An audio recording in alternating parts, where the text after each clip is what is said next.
Saudamos a todos os irmãos em Cristo com a paz do Senhor.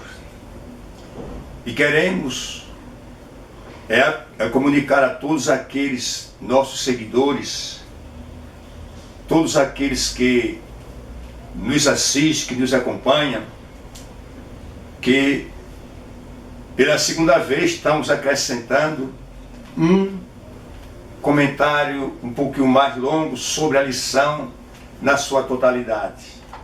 Pois nós gravamos 4 minutos diariamente, era 5, estamos fazendo 4, para ficar mais acessível, mas estamos acrescentando um comentário de 15 minutos acerca desta lição, para lhe ajudar com um subsídio na sua exposição no domingo. Não digo, no meu caso, como o nobre pastor Caramuru, que seria uma pré-aula, seria uma pretensão muito alta da minha parte, mas um pequeno subsídio para lhe ajudar na compreensão.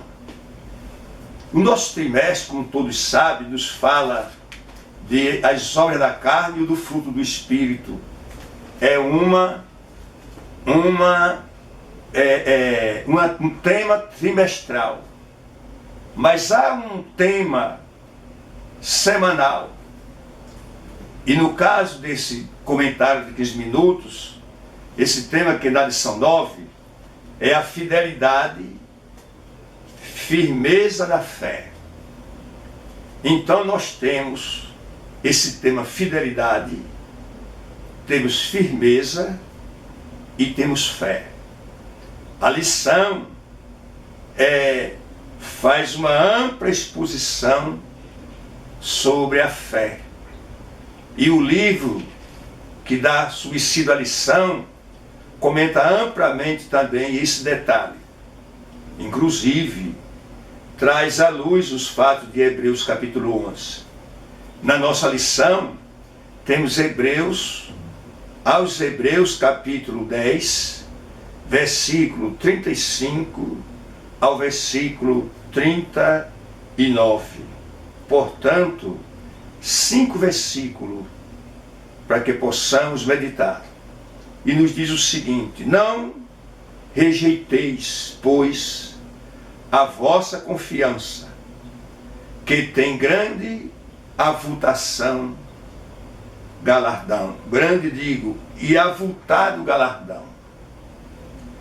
Porque necessitais de paciência, para que depois de haver desfeito a vontade de Deus, possais alcançar a promessa. Porque ainda um pouquinho de tempo, e o que há de vir virá, e não tardará. Mas o justo viverá da fé. Este recusar, minha alma não tem prazer nele.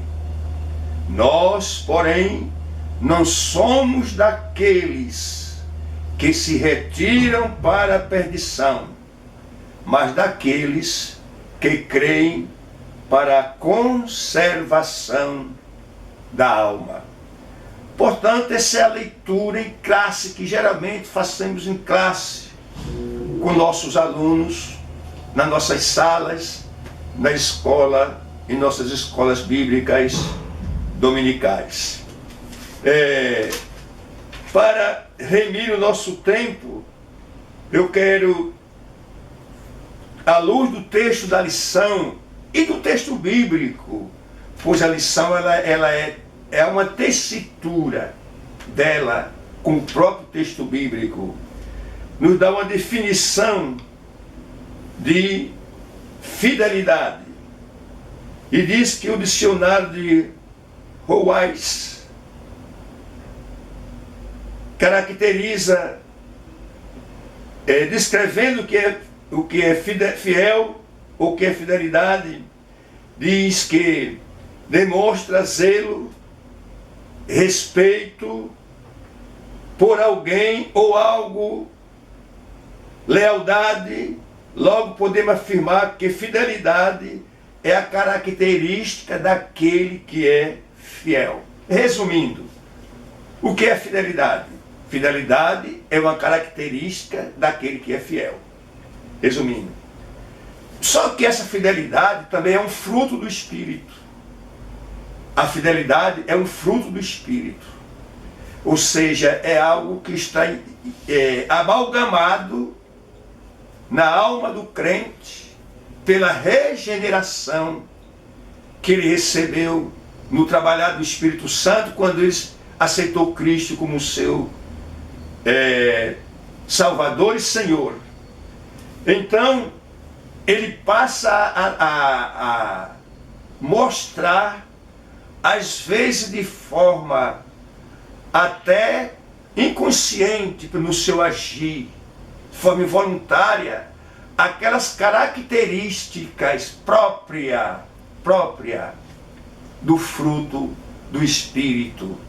Porque o Espírito Santo está na sua vida, saturando, inerente que ele possa agir, pensar e falar sob a direção do Santo Espírito de Deus. Essa fidelidade, aí no ponto terceiro da lição, no subponto, é a fidelidade de Deus, porque Deus é fiel. Deus é fiel, é de forma tal que o apóstolo diz que se nós formos infiéis, Deus permanece fiel. Deus é fiel, independente das miríades de anjos que o cercam, independente dos homens, da posição de A ou B, até independente de que os homens lhe sejam fiel. Dizia o apóstolo, se caso sejamos infiéis, Ele, Deus, permanece fiel, porque Ele não pode negar-se a si mesmo. Depois nós temos a fé.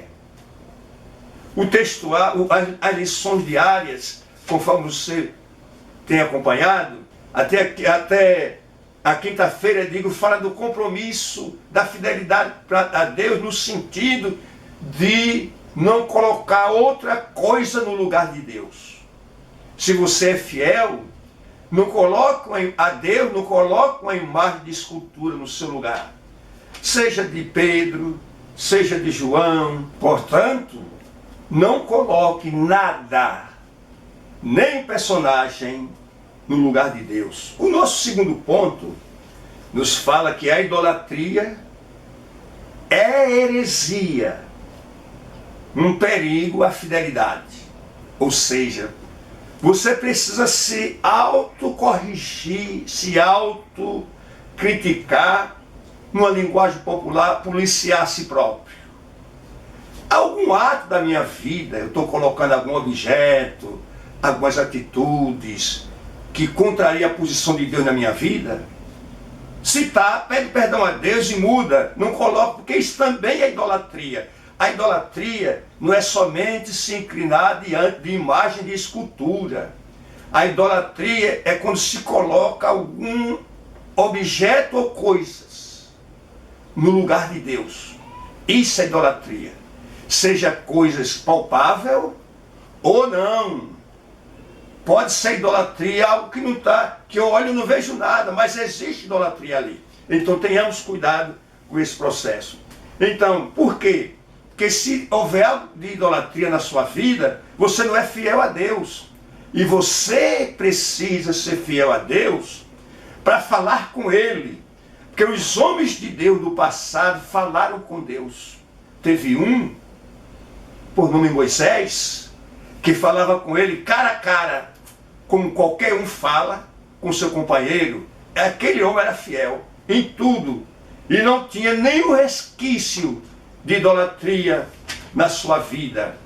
Mas uma terceira fase da nossa lição, que não seria um ponto terceiro, porque o ponto terceiro da lição diz assim: sejamos fiéis até o fim. Você não pode ser fiel um tempinho e depois não. Que nós vamos falar nisso um pouco depois, mas eu vou trazer aqui ao comentário algo que está implícito na lição, que é a fé. Eu não vejo Deus e nunca ouvi, mas esse Deus que eu não vejo, eu falo com Ele todos os dias.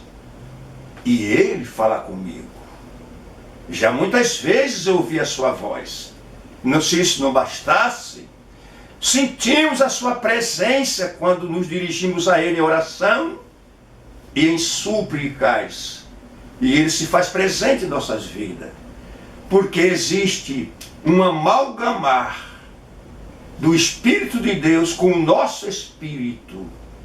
E há um fluir desse Espírito que se amalgama ao nosso Espírito, que sentimos a sua graça, o seu poder e o seu favor. Portanto, a fé, que diz o escritor aos Hebreus, é o firme fundamento das coisas que se não veem, e é a prova das coisas que se esperam. Eu não vi, mas eu sinto que é uma realidade. Então, essa fé eu posso praticá-la em minha vida e ela vai se tornando real. Glória a Deus. Na nossa carta aos Hebreus, eu citei capítulo 11 e versículo 1, mas nós vamos verificar que no versículo 4 nós vamos encontrar que Abel foi homem de fé. Tem uma relação de homens que foram de fé. Aliás, o capítulo 11 de Hebreus é chamado de galeria dos heróis da fé. Homens e mulheres que foram fiéis a Deus. Uns foram livres porque foram fiéis. E outros, Deus permitiu que eles morressem porque foram fiéis. Mesmo na morte, permaneceram fiéis. Teve um que disse: ora rei, lá em Babilônia, Deus vai nos livrar, mas se Ele não livrar, a gente continua fiel a Ele e não vamos adorar a tua imagem, coisa nenhuma. Depois o Enoque, numa geração perversa, foi tão fiel a Deus que Deus trasladou para si, para não ver a morte. Depois veio o Noé, que Deus testemunho dele. Deus disse assim: te hei visto justo diante de mim nesta geração. Toda a carne perverteu o seu caminho, mas ele continuou justo, fiel e com fé em Deus. Mesmo não o vendo, mas ouvindo o seu falar e executar a sua vontade. O que dizer do grande patriarca Abraão, o nosso pai na fé, que ouviu falar de Deus? A Bíblia diz que Deus se revelou a ele como Deus da glória. Depois Deus se revelou a ele como Deus Altíssimo. Depois Deus se revelou a ele como Todo-Poderoso.